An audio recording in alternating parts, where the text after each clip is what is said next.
ADHD folks make lots of theta so they can see the solution or the elegant thing, or jump over the linear into the insightful, the creative. And they're very good at that. Not so good at sort of sinking into the sweet spot where the arousal level, the creativity level, the focus level, the activation level are all dialed in perfectly, and you have control over a present set of resources, because that requires internal maintenance in some way. You have to sort of keep yourself in a zone, in a mode. That's hard to do. What does it take to do the impossible? What does it take to level up your game like never before? What does it take for individuals, organizations, for even institutions to achieve paradigm shifting? Nothing is ever the same again, breakthroughs. Our mission is to decode the neurobiology of flow and cognitive peak performance. Access the minds of maverick scientists, groundbreaking innovators, and world-leading experts to understand what it takes to achieve ultimate human performance, so you can feel your best, perform your best, and accomplish your boldest goals. I'm your host, Rian Doris, and together with best-selling author Stephen Kotler, I present to you Flow Research Collective Radio.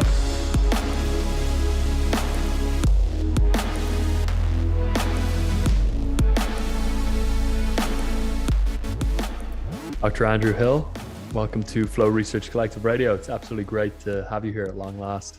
Oh, thanks for having me. Nice to see you again. Yeah, you too. Yeah, we first met in, I think it was 2018 here in LA. You were incredibly generous and kind, setting me up with brain training and neurofeedback at your offices in Peak Brain in LA. And we've been meaning to do this for a while. So I'm really glad we're getting the chance to drop in here. So I wanted to start, Andrew, with your Ph.D., which you did in Cognitive Neuroscience in UCLA. And I wanted to just ask you what the core focus of your Ph.D. was on and how it led you to where you are present day and what you're currently working on. Sure. So when you think about a PhD, of course, the old joke is that you learn more and more about less and less until you know everything about nothing. The more practical way of thinking about a PhD is you end up developing sort of domain expertise in a certain population of interest or complaint or area of science or question. And you develop some tool sets and methodology to explore that question. And those two things will frame a lot of how you think about, science and the stuff you're doing. And for me, the area of cogneuro, so cognitive neuroscience is the overlap of mind and brain, essentially. And for me, the area of cogneuro I was interested in was how the mind produces the aspects of attention. And I ended up working in a lab at UCLA with a professor named Dr. Eran Zeidel, who died last year. Dr. Zeidel was one of the last great scientists who did the split brain research with Sperry and Bogan years ago. I think Eran was a grad student at Caltech and was not doing psychology. And they were like, go work for this guy, Roger Sperry. Okay, he's like a physics grad student or something. And ended up becoming a laterality researcher and becoming famous for doing lots of intrahemispheric stuff. Dr. Zeidel did. Can you give a quick breakdown for people on Sperry's work and that research? It's very famous in neuroscience, Sure. But yeah. So years ago, I'm really bad at numbers. So I'm guessing it was the late 50s, early 60s when this happened, but it could be later. There was a bunch of neuroscientific research done looking at how to work on intractable seizures, essentially. And these two neurosurgeons were finding they could arrest medication intractable seizures by cutting the corpus callosum, this fiber bundle that connects the two cortices, the top parts of the brain, and left to right, kind of like a little, if you held your hands like this, the corpus callosum, or the biggest commissure or bundle that crosses laterally, it's like a Nike swoosh. If you cut the brain this way, you see a little Nike swoosh in the middle, big white matter tract. And it's a giant highway of connecting different hemispheric laterality pieces. And when a seizure happens, one of the ways is a little bit of the brain, bit of the cortex will create a little coherent spike, a little delta or discharge spike. And when it's strong, when it's too organized, when it looks like a heartbeat, basically, when it's too specific, then it can recruit neighbors into doing the same thing. And that can bounce back and forth across those white matter tracks of the wiring left to right, and the intensity builds up as it goes back and forth, and the whole system destabilizes, and that's called a seizure, in this case a grand mal or tonic-clonic seizure. These scientists found that if you cut that corpus callosum, initially they were doing complete called commissurotomies, or complete severing of the left and right fiber bundles, the cortices away from each other by cutting the fiber bundle completely, then the seizure couldn't build up, and you eliminated dramatic seizure issues in most people. And oddly enough, there was very little evidence you had cut the largest information highway in the brain. It was very subtle in terms of effect. The person, after recovering from the surgery, didn't seem to have much noticed effect. And then they started discovering some strange things where if you did specific things where you presented information to essentially to one hemisphere at a time, you could discover that the hemispheres were actually in some ways independent attention systems. So the classic example of this is you put your hand under a table so you couldn't see it. And so you put objects in your hands. If an object was in your, for most people, your right hand, you could name it. But if it's in your left hand, you couldn't name it. But you might be able to point to something on the screen like it does this. You could use it, you could understand what it was, but you couldn't find the word for it because language production often lives in the left hemisphere. And so this leads to weird things that have been captured in, I'm sure Oliver Sacks wrote a book on it, or other popular psych, but there's the alien hand or foreign hand syndrome. Again, because language is largely left hemisphere, especially for men, in the front for production, in the back for reception of language. That's really because the way the visual fields and hemispheres work, you get sort of sorting of information to one hemisphere. And if you were holding a book, let's say with your right hand, trying to read it, your right hand might put the book down because sorry, the way around, your left hand would put the book down because your right hemisphere couldn't read, no interest in holding a book. Or extreme cases have been reported of folks like, one hand buttons up the pajamas, other hand unbuttons the pajamas because they disagree about what we're doing right now. So little creepy things like that. But Dr. Zeidel was a grad student watching all this research happen. And then he ended up working with other researchers later in Italy and other places, in Israel.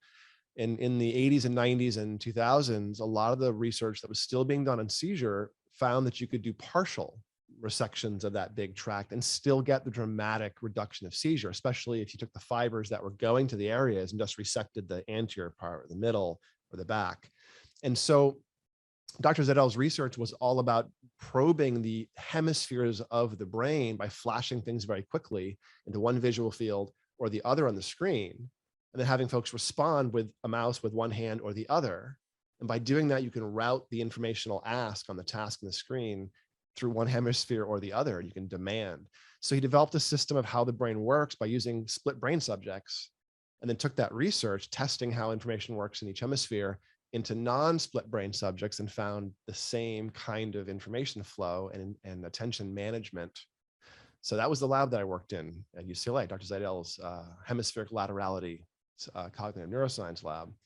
And we tested how attention works in the hemispheres. And I went in there with some neurofeedback or brain training experience.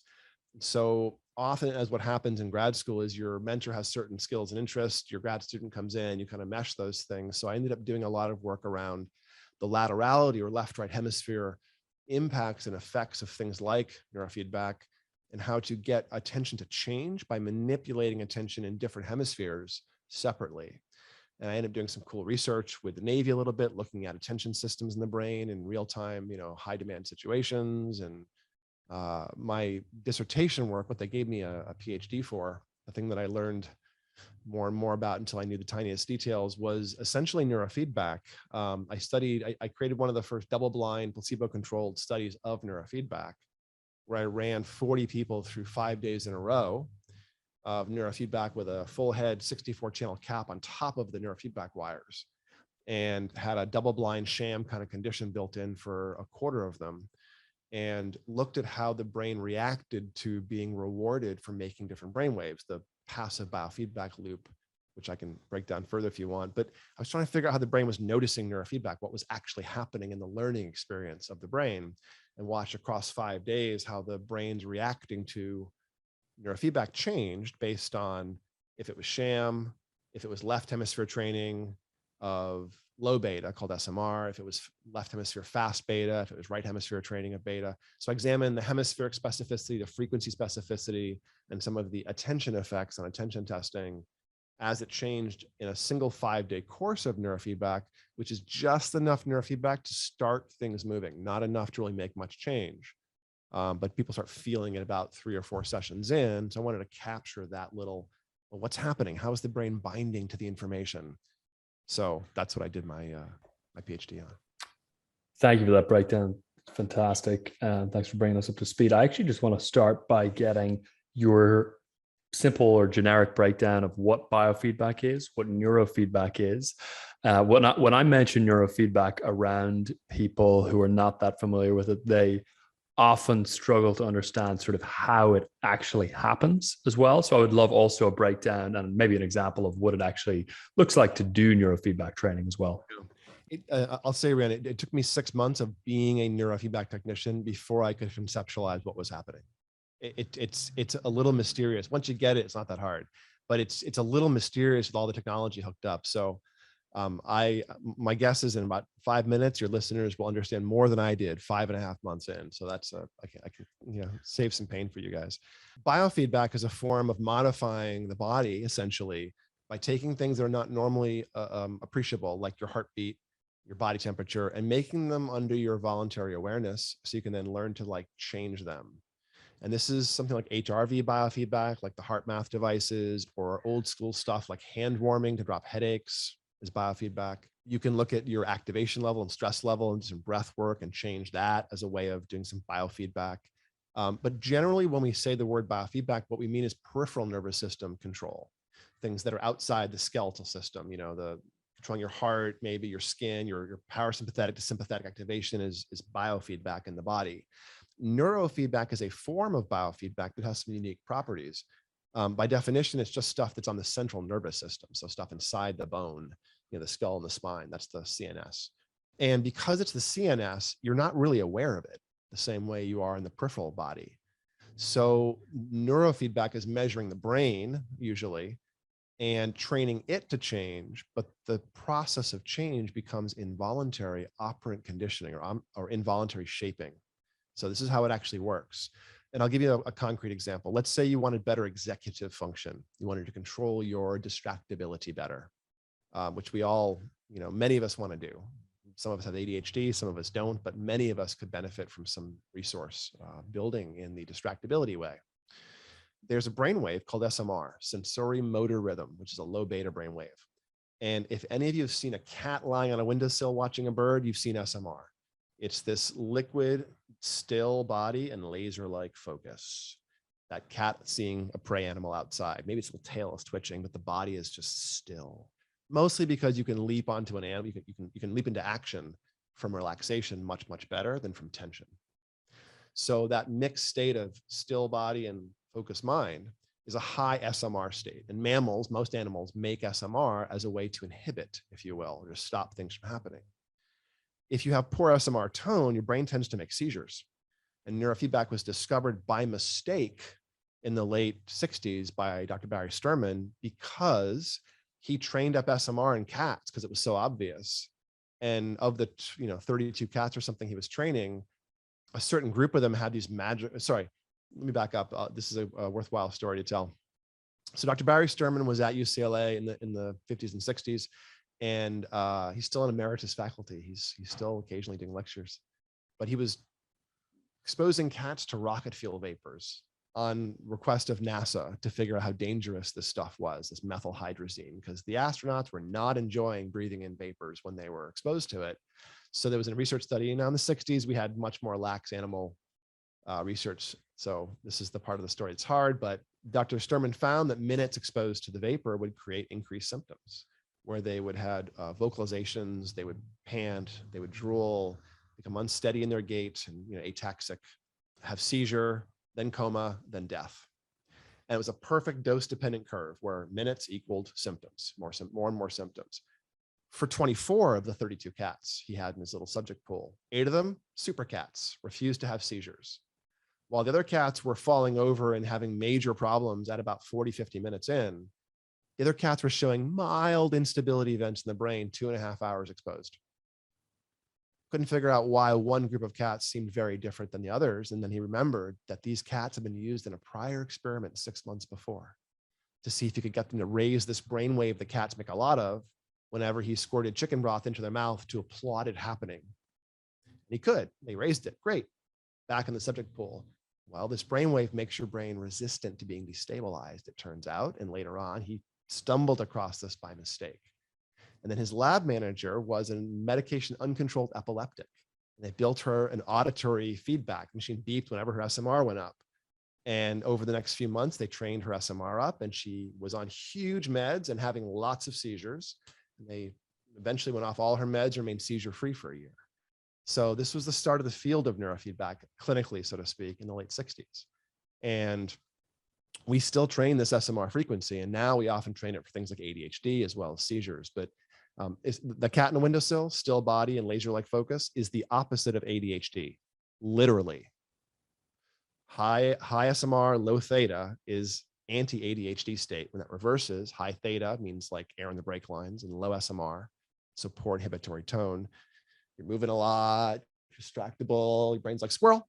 You know, it's very outside world reactive, and it's not focused on the goal.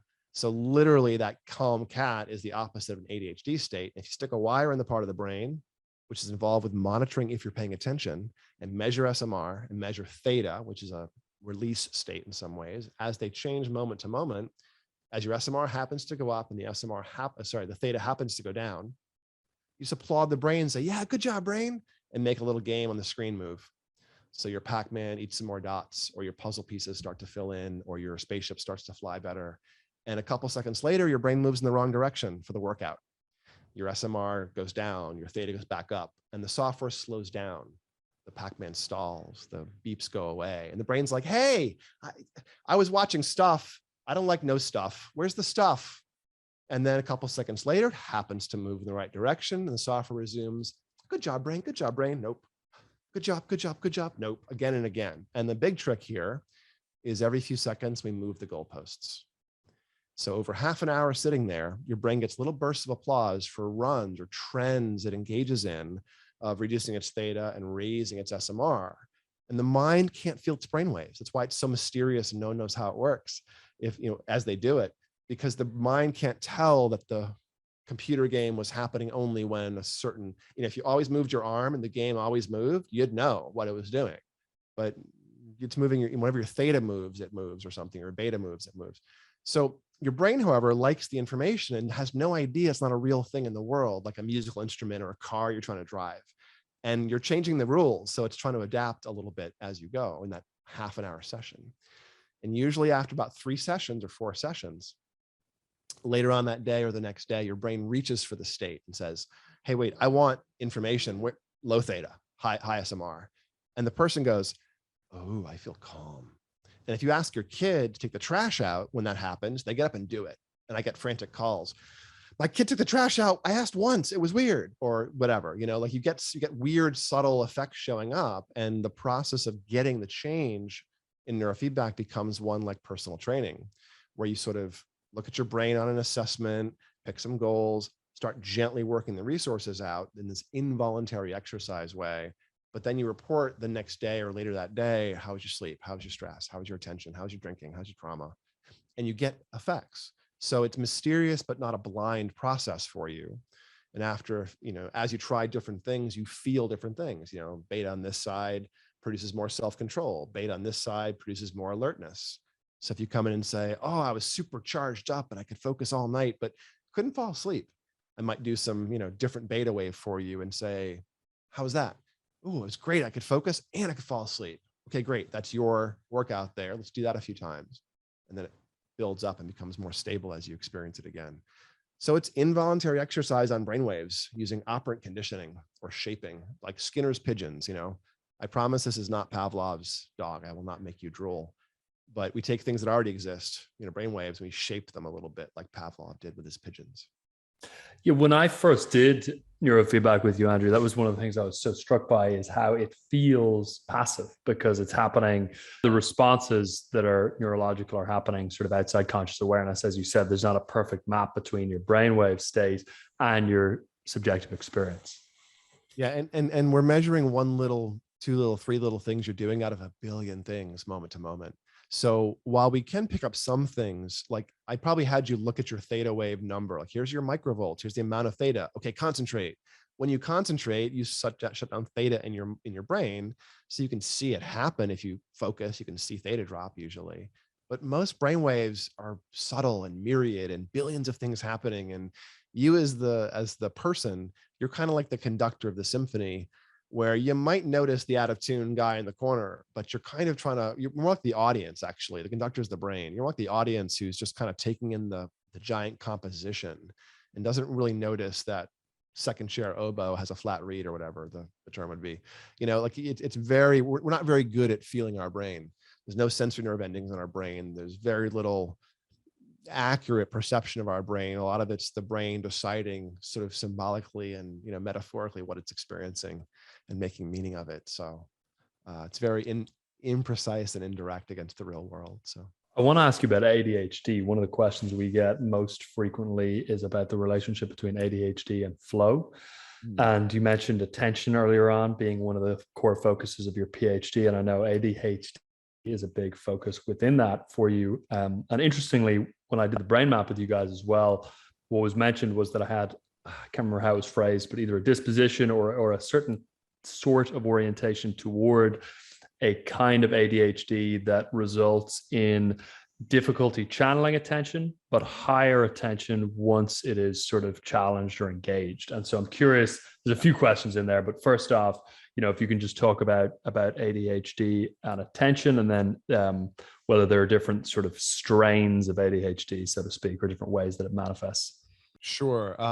There's a lot there. Let me unpack a little bit. ADHD is many things. The classic ADHD brain is one that has difficulty directing its powerful resources. You can think of this as a hunter versus a gatherer. The hunter is really good under high stress circumstances, but don't put them weeding the garden. They're not gonna, they're gonna be bored. Or don't have that person doing your taxes. Don't have your MMA fighter doing your taxes. They're gonna be bored and not enjoy it. So there's a certain amount of playing to our strengths, and humans are built in many different ways. And ADHD is sort of a natural variant. We need hunters as well as we do gatherers. But problematic ADHD in a modern sense is people getting stuck too far in one mode or the other and not being able to change out of it. To some extent, when it's diagnosable or classic problematic ADHD, the person usually has a hard time directing how their brain is responding to the demands of the environment. Or rather, they only just respond to the environment. They don't self-direct their attention. So if things are intense, they're on. And if things are boring, they're chill. But they can't necessarily be focused if things are boring. So that's sort of one of the difficulties is voluntary selection over the mode, suppressing theta, bringing up beta so you can focus on the boring teacher talking because you should, is something most people can do. But in the hunter mind or the ADHD classic distractible pattern matching novelty seeking mind that's high stimulus seeking, it's going to not engage with the relatively low value information because it's a brain that's biased towards better switching in some ways and better dynamic task management. I have a little bit of a different perspective on flow, I think, perhaps than some of the folks in your corner of the literature. But I mean, sometimes informed by you, by you and other folks. But I sort of view it as two things. One is the ability to enter that highly focused, effortless, what I think the conventional flow state is. I also think of it as the nonlinear access state, the hypnagogic state. I forget if you've done any alpha theta neurofeedback with us. But that sort of nonlinear, the moment you fall asleep or about to, and the ideas pop into your head or the solution or the important thing pops, that's an access moment. And I believe that is the doorway into a true flow state where you're sort of being ridden by your higher and lower impulses at the same time. You get out of your own way and just act. That's one type of flow, and it can be done almost dissociatively. And it can be done lying, with your eyes closed. And it can be done when you're in the middle of your sport. Then there's the other type where you're highly focused, you're highly present, highly engaged. I think that's more the executive flow and the high performer flow and the sports person flow. I think there's almost a divergent, convergent kind of difference there. And the hypnagogic sort of flow tends to be very tightly coupled with spikes in creativity. And the kind of aha insights. And then, I definitely hear you on the So more ADHD has convergent some side. gifts in some of those areas and some deficits, if you will, or some difficulties accessing others, because they'll be very able to access the switch from linear into nonlinear, to be creative, to be abstract, to see outside the box, or to think of the fluid application of an old idea. You know, the fluid intelligence thing, we take something you've learned and apply it in a novel way. That's a ADHD skill that comes from things like theta. From having the ability to almost put things together no one else would, or have your mind move, skip from one idea associatively to the other. That's a wonderful thing for theta. In fact, we use theta for this like bubbling up memory experience. Around 6.5 hertz in the brain is receptive memory, or the stuff bubbling up. So if you can break that open. That's why you get this access to old stuff sometimes doing alpha theta neurofeedback, because you kind of crack yourself open a little bit for memory. But ADHD folks make lots of theta so they can move, they can see the solution or the elegant thing, or jump over the linear into the insightful, the creative. And they're very good at that. Not so good at sort of sinking into the sweet spot where the arousal level, the creativity level, the focus level, the activation level are all dialed in perfectly, and you have control over a present set of resources, because that requires internal maintenance in some way. You have to sort of keep yourself in a zone, in a mode. That's hard to do. That is not a skill set of the ADHD person, who's in some ways there to be responding to the highest stimulus and highest dynamic level of threat when it's classic ADHD. So there's some gifts in that, but it's going to be like a powerful sports car with lousy shocks and brakes, in the ADHD person. So I think if you can teach them to meditate, you can blunt the distractibility, impulsivity, and give that particular gifted / difficult brain all the gifts. Or you can do things like neurofeedback and train out the stuckness of the ADHD in a few months. We can create multiple standard deviations of change in a few months, usually on attention tests, but without robbing you of any of your ADHD-ness when you go to play your video game or hit the sports field or look at the abstract stock trading patterns. You'll still have the ability to do the high stimulus nonlinear thing, but you can also sit and focus in a classroom or a boardroom, or to your boring partner drone on about their, boring day. Not that your partners are boring, but the idea is that selection over our attention is a big issue in ADHD, classic, in the way ADHD. But it does give us the gift. I mean, there's a certain overrepresentation of people with a sort of ADHD brain in art, in the arts and creative things. We may get similar overrepresentation in mental illness as well. Genius and mental illness both come higher in people that have those kinds of brains. So yes, there's that flow implication, if you will. It's both a benefit and it has some difficulty with management, so. I want to ask you, Andrew, in a moment about functional neuroscience, which you mentioned before we jumped on. But before we switch gears there a little bit, what is your general recommendation to someone who's listening to this, who's hearing you talk about neurofeedback, who wants to do it or benefit from it? What does the protocol look like? I think a lot of people have heard of things like 40 years of Zen or different neurofeedback mechanisms, and feel free to, by the way, touch on peak brain specifically and what you guys do. But I'm curious how someone takes this knowledge about neurofeedback and does it and gets benefits from it. Sure. What do those steps look like? Yeah. So of course, you came into the office a couple of years ago, here and there, until we pushed your brain around and had some, little hands-on experience. Of course, that was in the before times, where the world's a bit different. We then and now do an awful lot of work with remote neurofeedback. So how you do it in terms of, where and how you execute for us has become a little bit irrelevant, because we tend to work with clients virtually and with remote gear, and we send equipment out. But the general process, I think, in a best case, best practices way, is to think of neurofeedback like sophisticated personal training, where you might want to do your DEXA scan, your strength assessment, your bone density assessment, and then work with your personal trainer who's got an ortho perspective to help you rebuild your skeleton. Very, very targeted work. And neurofeedback's the same way. You look at your brain at rest, what's called a brain map or a quantitative EEG. And we then look at your performance of your attention skills. Again, those things are compared to a database of people your age, essentially. So you can see where there's some bottlenecks in performance and Maybe you have some classic theta or some, other likely things to work on. And the process of neurofeedback is usually training your brain for about half an hour, about 3-4 times a week. And we like to recommend about 40 to 50 sessions minimum for a permanent change. And when I say change, I alluded to it, but you can usually make a couple of standard deviations against the average population on executive function testing.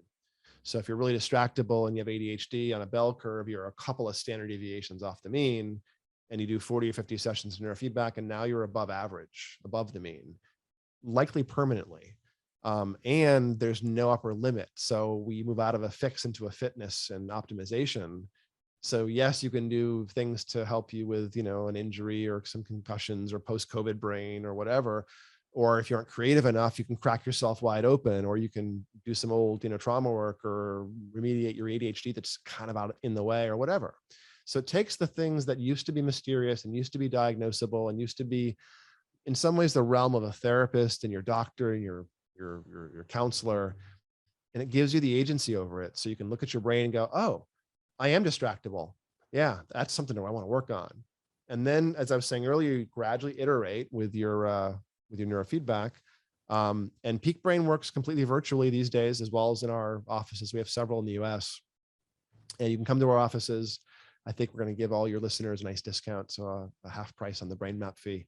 And once you know what you want to work on, you can then get this, iterative process going. And we generally do about 3 to 4 months with clients, and we'll make very large changes and put a floor under somebody for resources of like stress, sleep, attention, pretty broadly. So I would say there's lots of different technologies out there in the neurofeedback space, and they're starting to get kind of fractured and divergent. And I would encourage folks to always use a form of neurofeedback that is tailored to you, that looks at your brain and helps you identify iterative, targeted approaches. A lot of the one-size-fits-all systems are either somewhat weak if they do work, or they're poorly suited to you and actually cause trouble. I tend to work with folks every week that come to see me because they've rented a one-size-fits-all system and exacerbated a brain injury or PTSD or something because they weren't like everyone else when they started, and it got worse. So you can get some benefit from some general approaches, but I'd rather everyone start by doing tailored work if they can, and do a brain map or a quantitative EEG to guide the process.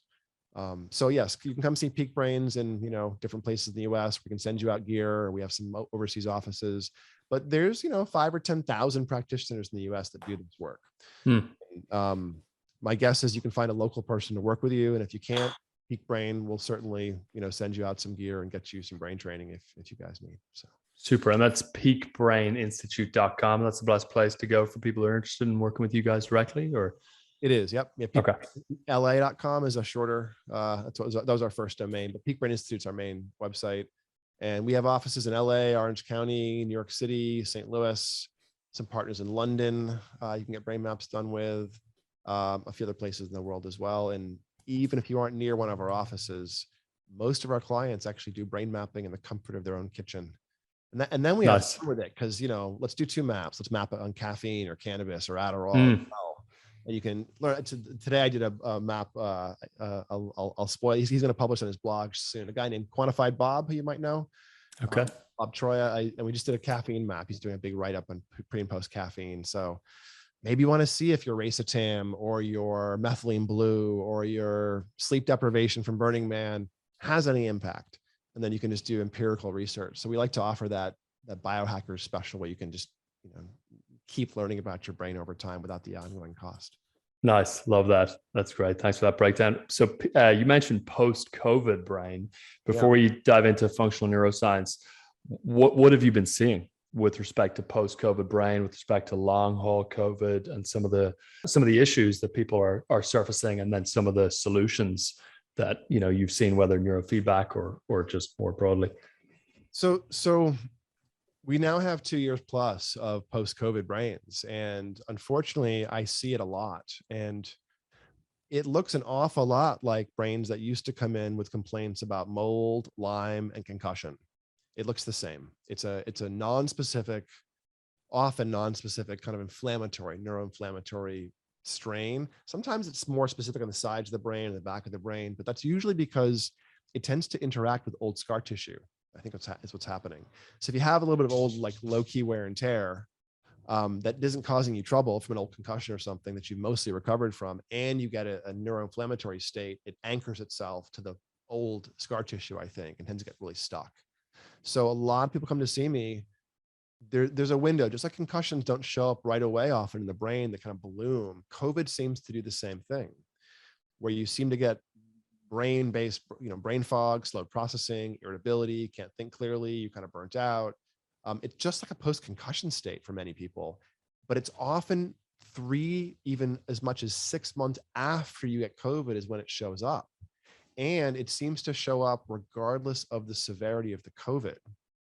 It seems to be about underlying other inflammatory stuff, other concussions you've had, maybe if you have the conditions that seem to cause more exacerbated COVID, insulin resistance, things like that, seem to cause more likelihood of long COVID as well. But it's not that simple either, because I get lots of young, healthy people with mild or no symptoms in COVID. They still get long COVID 3 months later. There was one of the earliest articles on long COVID and neuro stuff came out, I think, in the Lancet about maybe 9-10 months into the pandemic in the fall. I think it was in the fall, and it was in the spring. Anyways, it was in the Lancet, and they showed that about 50% of people develop some sort of neuro symptom from long COVID about 6 months after they get infected. And that really does match with what I'm saying. I think it's almost a roll of the dice. If you get COVID, even asymptomatically, I think the chances are about half that you develop kind of like a wear and tear phenomena later on, where you're just kind of burnt out and suddenly you can't think as clearly and you're kind of moody and you have no stamina and you're kind of irritable and it feels like sleep debt and it feels like concussion and it feels like chronic stress. But it also responds just like those things, just like concussions do and chronic stress do, responds very well to the same kinds of interventions. So I've done lots of work just with neurofeedback and had great success, just like a concussion tends to get resolved in several months of neurofeedback. I've generally brought more things to bear when there's been post-COVID stuff for clients. I've done other coaching. So most of what I do, the heaviest lifter I have is neurofeedback. But even before the pandemic, I was getting more into the sense of, biohacking or functional neuroscience, what you can do outside of the scope of specific target interventions. What can you do as modifiable behaviors? What can you do as small lifestyle things?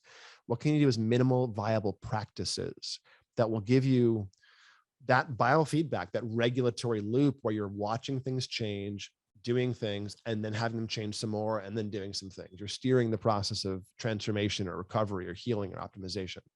So, we call it biohacking, of course, because we're kind of geeky in that way. And we know what that means. But, our grandmothers and our moms, my mom calls me every couple of years and says, I'm out of Piracetam, send more, and I give her some Piracetam, and she's been on it for years, loves it, but she was interested in Piracetam and CDP choline 15 years ago because we have Alzheimer's in the family and she has a neuroscientist son. So she's like, hey, what's this true brain stuff? And I'm like, oh yeah, let me build you your custom stack, mom. So she got into it that way. And she's a rare grandma who uses nootropics, I think. And, I think I mapped her brain at one point as well, and she had fun with that. But I want folks to think about, we know what we need to do for health and for wellness in many ways. We often don't know why. We know we should get good sleep. Probably shouldn't eat lots of sugar, probably shouldn't carry lots of stress, but why? So I've been working on this coaching system in some ways I call functional neuroscience, where I help people break down the aspects of sleep hacking or metabolic hacking around partitioning, nutrients into time, macros, calories as a way of, bumping up ketones essentially. Circadian rhythm timing, not just sleep hacking, but the circadian rhythm aspects of it, when to exercise to maximize insulin sensitivity and cortisol sensitivity and moving glycogen in and out. And then the neurofeedback becomes a piece of that, often a big piece of it for our clients. But there's a lot of things you can do with just an Oura ring or just a Whoop strap or just a BioStrap and a good log and a sense of what you want to do, or a body fat scale or a BioSense ketone meter or something. And you get a lot. And what the modern set of tools, accessible neuroscience tools in some ways, is letting us do is become our own neuroscientists. Like, I can map your brain, teach you about your brain. Now you have the agency. It's not about me being your expert. You know what your brain looks like. You can map it again. And we could do a lipid panel and realize that our sugar habit last month was causing some trouble and change it, or whatever else we felt like. You know, we kind of have that agency. And if you are chronically stressed or have long COVID and are burnt out, you might love that, to know that doing a round of hyperbaric medicine and dropping carbs and jacking protein up to cause a massive anti-inflammatory effect, and moving your high intensity workout to the afternoon to avoid cortisol resistance, and do some low intensity exercise in a fasted state to create some circadian signals, not about fat loss. These things will all support steering the system we are carrying around. So call it fitness, call it wellness, call it whatever. But because I'm a neuroscientist, a lot of the coaching I do on the body is to support high brain performance and sleep regulation, stress regulation, attention regulation.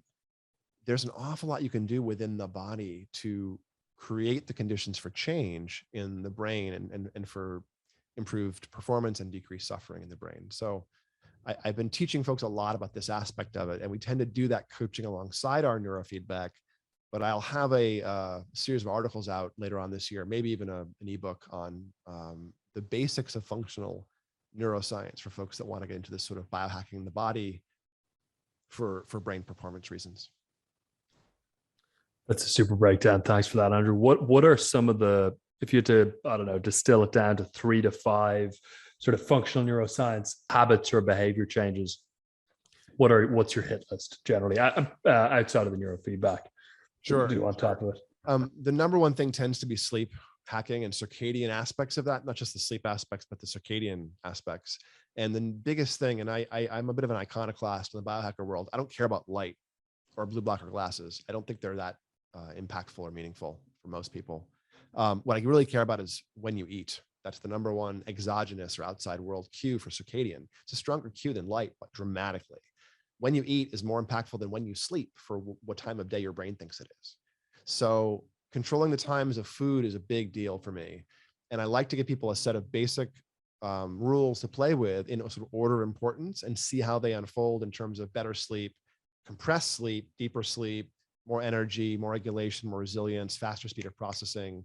And the rules are sort of like in order of importance. Fast before bed. So adults like you and I would need about 2-3 hours. Children can do it in 2. If you're really insulin resistant, you might need 4, maybe longer. But give yourself a window of no calories at the end of the day, a pretty chunky window. And what that will let happen is your insulin will drop low. And in the absence of insulin, you'll be able to release growth hormone once you fall asleep. If you have higher insulin, you'll kind of just have this counter-regulatory cortisol spike. It'll suppress growth hormone. So basically, if you go to bed full, you'll wake up tired and hungry and fat. But if you go to bed hungry, you wake up full of energy and lean. So it's a little counterintuitive, but the idea is to sort of lean into that cortisol spot, the cortisol dropping instead of rising as you fall asleep. And we also shouldn't eat before bed because melatonin shuts off the pancreas release of insulin. So if you're shoving food in your mouth at the end of the day, you're doing so in a very difficult insulin state where the cells can't handle. So you're basically creating a high blood sugar state anyways, if you eat before bed for most people. So first rule, fast before bed. Second rule, get up early. I don't care when you go to bed. If you do care about light, the light you should care about is the light that happens within 1 hour of sunrise. That's the only light that really matters for circadian rhythm entrainment. There's a set of nuclei on top of the optic chiasm or the optic nerve crossing called the suprachiasmatic nucleus that watches the color of light in the sky, essentially in the air. And it only notices color in the first hour of the day for a morning signal. So go to bed fasted, get up early, and get some low intensity exercise in first thing in the morning. Cortisol wakes you up. It squeezes your liver, feeds you breakfast. You should be wide awake and be able to run around and hunt things at first thing in the morning. That's the idea. So go ahead and do it.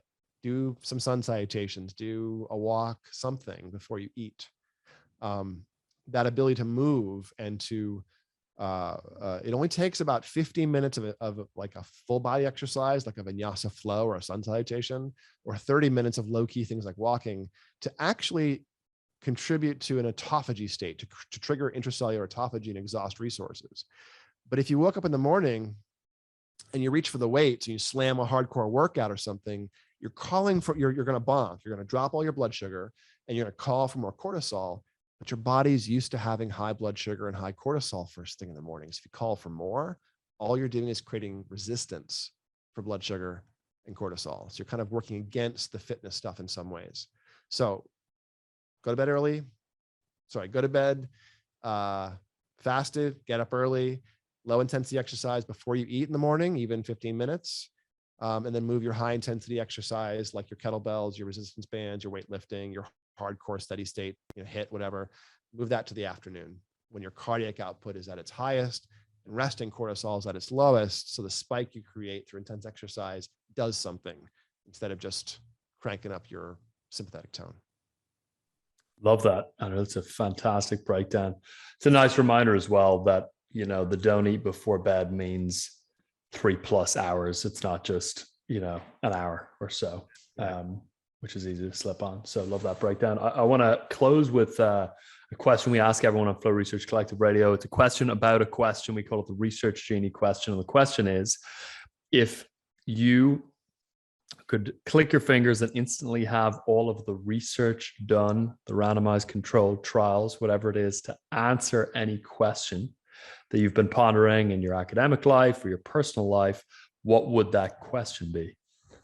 Wow. I have so many questions that I would want to answer. And in the area of neurofeedback and the EEG tools that I use, there's just so much basic low-hanging fruit that can be, picked up and published. So it's not just a genie. There's like a whole bunch of genie grad students just getting their PhDs doing this, but probably something in the neighborhood of consciousness, honestly, because I'm suspicious of consciousness, honestly. The more I get into neuroscience and the more I get into Buddhism, which kind of converge, the less I believe in consciousness.